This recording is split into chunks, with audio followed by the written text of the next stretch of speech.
परवेज मुशर्रफ दिल्ली में पैदा हुए, पाकिस्तान के राष्ट्रपति बने और दुबई में उनकी मौत हुई।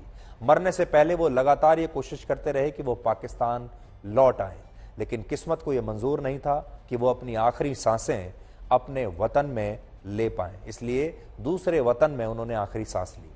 79 वर्ष की उम्र में कल दुबई के एक अस्पताल में उनका निधन हुआ था।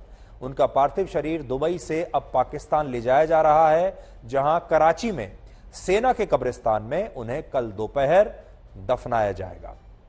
बड़ी बात यह है कि परवेज मुशर्रफ पिछले 6 वर्षों से पाकिस्तान से बाहर थे और वो एक निर्वासित जिंदगी जी रहे थे, यानी एक भगोड़े की तरह वहां पर जीवन अपना बिता रहे थे, क्योंकि उनके खिलाफ पाकिस्तान में देशद्रोह का मामला चल रहा था, जिसमें पाकिस्तान की विशेष अदालत ने उन्हें मौत की सजा सुनाई थी। इसके बाद वो देश छोड़कर बाहर चले गए थे और वो दोबारा फिर पाकिस्तान नहीं लौट पाए, क्योंकि पाकिस्तान में उनके ऊपर बहुत सारे कानूनी मामले थे और उन्हें शायद जेल में डाल दिया जाता, इसलिए लंबे समय से दुबई में रह रहे थे। परवेज मुशर्रफ के खिलाफ पाकिस्तान में देशद्रोह का केस चल रहा था, इसलिए देश छोड़कर भागे थे, लेकिन सच्चाई यह है कि वो हमेशा अपने देश वापस लौटना चाहते थे। उनके जीवन काल में तो उनकी इच्छा पूरी नहीं हुई। अब उनकी मौत के बाद उनका पार्थिव शरीर पाकिस्तान ले जाया जा रहा है और तब भी उन्हें वो सम्मान नसीब नहीं होगा जैसा पाकिस्तान में किसी राष्ट्रपति को, राष्ट्र प्रमुख को होता है। और इसकी एक बड़ी वजह यह है कि परवेज मुशर्रफ ने हमेशा सिर्फ अपने बारे में ही सोचा। उन्होंने हमेशा इस बात की चिंता की कि कैसे खुद को पाकिस्तान में ताकतवर बनाकर रखें और कैसे पाकिस्तान की सत्ता की चाबी उनकी जेब में रहे, लेकिन कभी पाकिस्तान की जनता के बारे में नहीं सोचा। ना ही पाकिस्तानी सेना प्रमुख रहने के दौरान उन्होंने अपने सैनिकों की चिंता की। आपको एक किस्सा बताते हैं।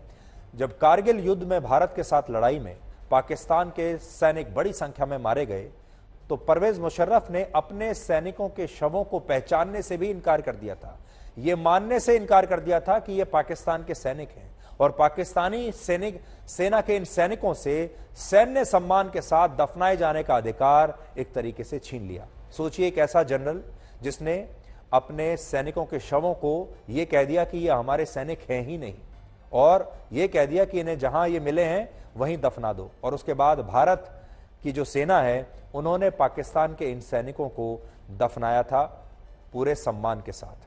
समय का चक्र देखिए, एक जमाने में इतना शक्तिशाली जनरल और राष्ट्रपति एक भगोड़े के तौर पर दुबई में वर्षों तक रहा और आखिर में एक बेबस इंसान की तरह उसने दम तोड़ दिया। ये जो तस्वीरें हम आपको दिखा रहे हैं, ये वही 1999 की तस्वीरें हैं जब हमारे सैनिक पाकिस्तान के सैनिकों को दफना रहे हैं, क्योंकि पाकिस्तान की सेना ने इन सैनिकों को अपनाने से इनकार कर दिया था, इनके शवों को, और हमारी सेना ने इस्लाम के पूरे रीति रिवाज के अनुसार पाकिस्तान के इन सैनिकों को वहीं पर दफनाया था। और परवेज मुशर्रफ वो व्यक्ति हैं जिनकी मौत एक बहुत ही बेबस व्यक्ति की तरह हुई और समय का चक्र ने उन्हें अपनी शक्ति दिखा दी।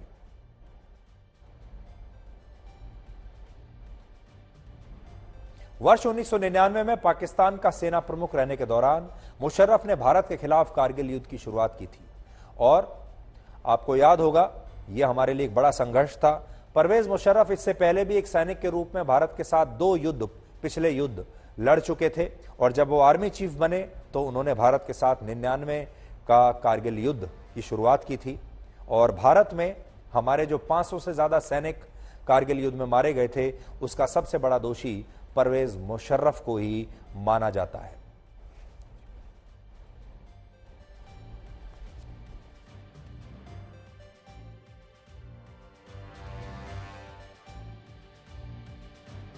परवेज मुशर्रफ को मैं एक बार दुबई में उनके घर पर मिला था और तब मैंने उनसे इस बारे में बात भी की थी, उनसे पूछा भी था।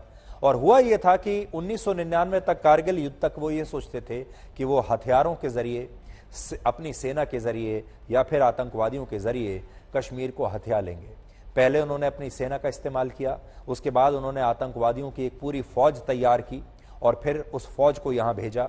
और जब वो ये सब कुछ नहीं कर पाए उसके बाद उन्होंने बातचीत का रास्ता अपनाने की कोशिश की। और आपको याद होगा तत्कालीन प्रधानमंत्री अटल बिहारी वाजपेयी के साथ आगरा समिट हुआ था जब जनरल परवेज मुशर्रफ भारत आए थे। फिर उन्होंने बातचीत के जरिए भी भारत के साथ एक डील करने की कोशिश की थी और ऐसा कहा जाता है कि उनके जमाने में भारत और पाकिस्तान के बीच कश्मीर पर समझौता बस हो ही गया था, लेकिन होते होते रह गया था। सो परवेज मुशर्रफ अपने मन में तो यही सोचते रहे कि उन्होंने पाकिस्तान के लिए बहुत बड़े बड़े काम किए हैं, पाकिस्तान की जनता को उनका शुक्रगुजार होना चाहिए।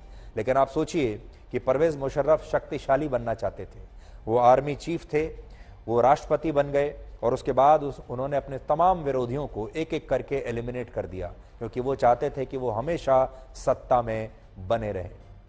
लेकिन इससे आपको आज ये भी लाइफ लेसन मिलेगा कि कोई भी व्यक्ति चाहे कितना भी शक्तिशाली क्यों ना हो, चाहे उसके पीछे कितनी भी बड़ी फौज हो, चाहे उसके पास कितना भी हथियार हो और चाहे उसकी महत्वाकांक्षाएं कुछ भी रही हों, लेकिन आखिर इंसान ऐसे ही इसी तरह की मौत मरता है। और जो समय का जो चक्र होता है वो मरने से पहले यहीं धरती पर ही सबके साथ न्याय कर देता है।